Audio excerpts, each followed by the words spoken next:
Había ganas de volver, non só por parte dos comerciantes, senón tamén dos clientes. A propietaria da platería Arandelas, en Boiro, amosábase sorprendida da gran acollida que está a ter a reapertura do negocio tras prácticamente 2 meses pechado. Bueno, a verdade que como primeira, super positiva.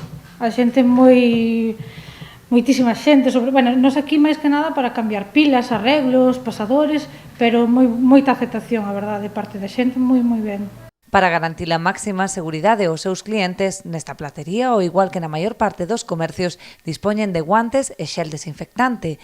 Bueno, nos aquí mascarilla, o tema do género é un pouco, non é a mellor como outro tipo de comercio, porque aquí casi todo manipulo eu. A mellor se che proban algo, pois si o apartas, o desinfectas, o limpias, temos o líquido para limpialo, non é como a mellor unha tienda de roupa ou así que tocan máis. Aquí casi todo, o 90% toco eu. E despois temos os guantes na porta, temos o gel, e cada vez que marcha unha persona, pois desinfectamos todo bastante ben. Ademais das precaucións que toma a propietaria, cabe destacar a prudencia dos propios compradores que manteñen a distancia de seguridade e as normas de limitación de aforo. Non, ben tranquila e máis moi respetuosa. Como vexa unha persona diante, xa espera fora, saben, algo que a mellor antes non pasaba, que se había xente, pois me dou volta e xa virei. Non, super respetuosa, a verdad que moi ben. A pesar de que as impresións nesta primeira xornada foron ben positivas, Verónica Pérez mira cara ao futuro con cautela e incertidume. Eu vexo un pouco 50%, non?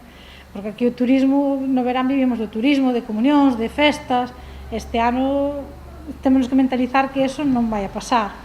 Entonces vai ser así un pouco incertidumbre. Hai moita incertidumbre, a verdad.